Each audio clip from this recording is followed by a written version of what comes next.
देखिए हमेशा से ही बोलते आए हैं क्योंकि जो नहीं है वो आपके कंट्रोल में नहीं है। This is what Gita says कि जो कंट्रोल में नहीं है उसके बारे में चिंतित होकर तुम क्या कर लोगे, टाइम वेस्ट ही कर रहे हो।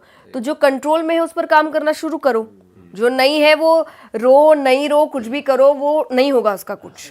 तो जो कंट्रोल में है उस पर काम अपना शुरू करिए।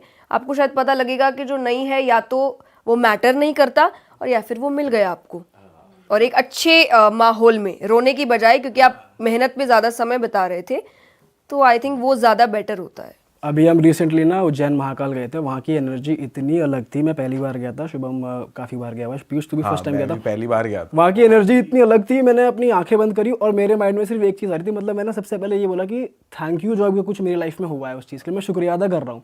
मैं मांग ही नहीं, मतलब मैं कुछ अंदर से ये नहीं बोल पा रहा। मेरा यही क्वेश्चन था कि क्यों ऐसा होता है कि जब हम किसी सिद्ध मंदिर में या जैसे बिहारी जी के सामने खड़े होते हैं या महाकाल जी के सामने खड़े होते हैं, कुछ मांगा नहीं जाता, कुछ किया नहीं जाता, कुछ मन में नहीं आता कि ये कर लो या इधर देख लो या उधर, ऐसा क्यों होता है कि बस आंखें वाटरी हो जाती है? ये एक अच्छी बात है एंड यू आर लकी अगर आपके साथ ऐसा हुआ है, क्योंकि ये बताता है आपका डिवोशन बढ़ रहा है। अब आप जो हम कहते हैं ना कि सरेंडर करो, व्हाट इज सरेंडरिंग, कि उनको पता है क्या करना है, उनको मत बताओ। लेकिन जैसे मैंने कहा हमारी फितरत है, मांगते, वो भी मुझे देखो एक पर्टिकुलर साइड में गलत नहीं लगता, क्योंकि मुझे लगता है दुनिया से मांगने से ज्यादा अच्छा तो है आप उन्हीं के सामने जाके भीख मांग लो, वो ज्यादा बेटर होता है। नहीं तो आप दुनिया को बोलते रहो मेरा ये काम कर दो यार, मुझे पसंद कर लो यार, मुझे भरोसा कर लो यार, मुझे प्यार कर लो यार, इससे बेटर है उनको बोलो आप सब कुछ कर लो।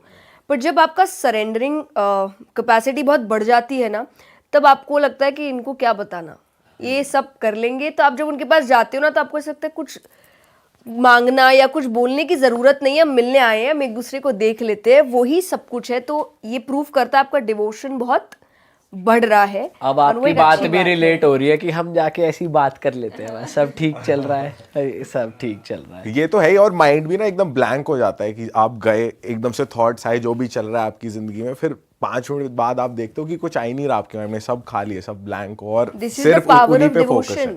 जो मैं कथा में कहती हूँ कि 3 घंटे आपको नहीं लग रहा करियर का क्या होगा, रिलेशनशिप में क्या चल रहा है, आप इंजॉय कर रहे हो, भजन गा रहे हो, नाच रहे हो। अब सोचो ये 3 घंटे जैसी पूरी जिंदगी हो गई तो सबको ऐसा लगता है नहीं नहीं अरे बड़ा मजा आ जाएगा, ऐसी लाइफ हो गई तो।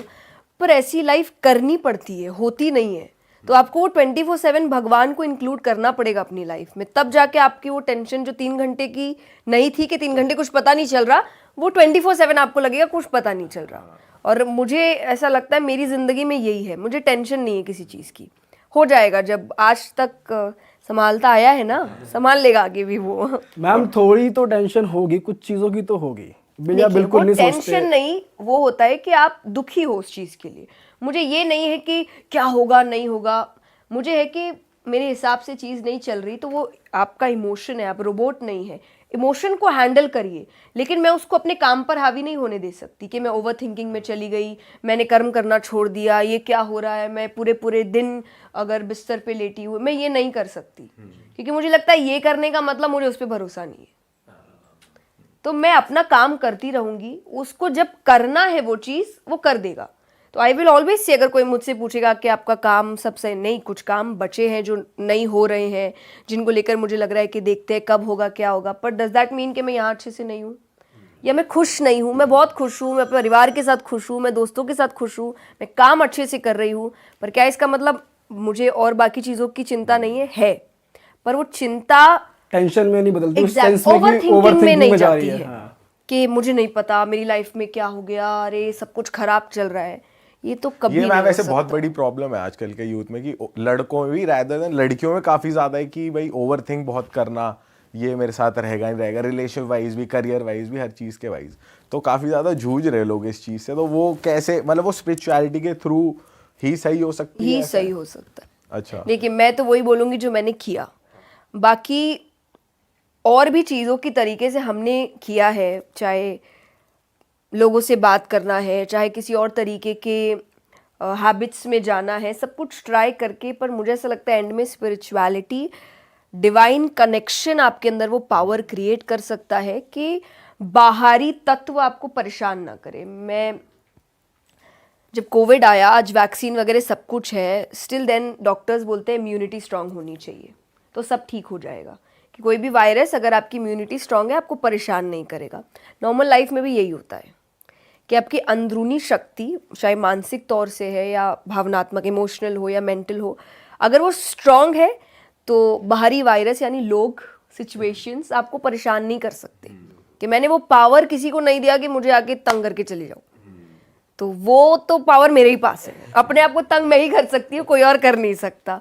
तो ये समझना इज स्पिरिचुअलिटी। आपका इस लेवल तक पहुंच जाना, एकदम मेंटली आप स्टेबल हैं, दिख रहा है, बातों से ही मालूम पड़ रहा है, आपकी कथाओं से ही मालूम पड़ता है। तो मैं जानना चाहता हूँ आपकी शुरुआत कहाँ से हुई, मतलब स्पिरिचुअलिटी में आप कैसे आए? और जैसा आपने बताया आपकी मदर लड्डू गोपाल को इतनी केयर करती थी, फैमिली से तो आपको आया, बट वो कब था, कौन सा टाइम था जब आपने रियलाइज़ करा कि मुझे इसमें आना है? और मैंने कभी रियलाइज़ नहीं करा, ये मेरे लिए एक जर्नी थी।